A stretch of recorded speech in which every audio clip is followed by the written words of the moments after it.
Welcome to another episode of the Treasures of Rockingham County. Today we'll be talking about projectile points. Now, as always, we put on gloves because you take great measures when handling the treasures. There's a lot of things people think when they think projectile points and they don't realize it, but they think, oh, they're arrowheads. Well, you couldn't be more wrong if that's the case.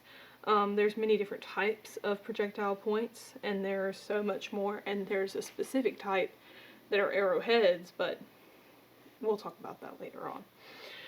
Right now you can kind of see the variety of what they look like. Some look more like what you would think, and some of them do not.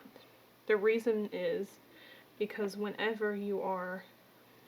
made the arrowheads, these are about 6,000 years old, and when they made them, the ones that were complete, they would use until they couldn't anymore. And the rest, that there was a mistake or something happened, that would be put into trash piles, and stone preserves very well. So the trash piles from the native groups, and specifically today I'll be talking more about the Sarv people, which are these objects right here, which was a group of Native Americans in Rockingham County.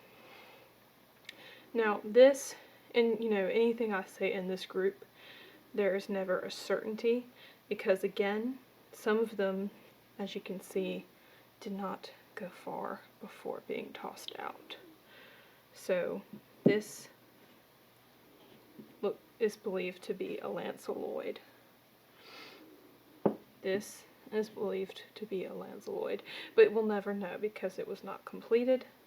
There's many different types of lanceoloids. My personal thought is that this was supposed to be a Guilford. This is what you would call a drill that they would use. Moving on.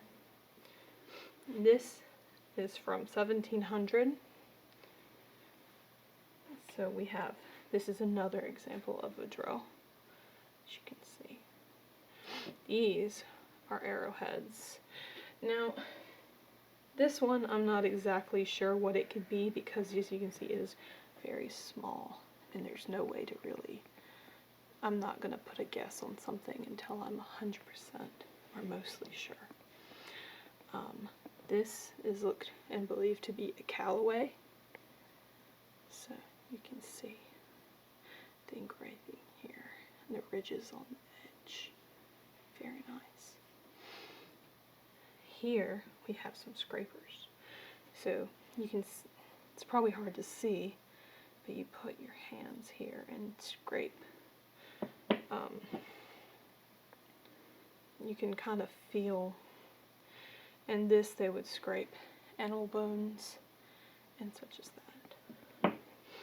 Here, and again, there's never 100% way of knowing, but this is to believed that it was supposed to be carved even more into a knife. Some of these things you might have seen before. Most, if all, are locally to Rockingham County. So you might be wondering, what do you do if you find projectile points? Who do you go to? Who would you work with? And what would you do with the item? Now, if you were to be gallivanting in your yard one day and you found a projectile point, the first thing you should do is pull out your phone and get an immediate geographical location. This will help archaeologists be able to find, and maybe you could have a site that you didn't know about, and you could help the research and help archaeologists research overall. Now, who to contact? I would recommend reaching out to your local museum if you're not from Rockingham County, and if so, even if they're not the ones that'll look, they could give you an idea of who to go to next and who the current expert is to reach out if they are not. And always, if you see them and you're on a trail, again, get a geographical location and reach the trail manager. You can look on websites, you can find the details, but do not touch. It is illegal to pull artifacts from private property that is not yours.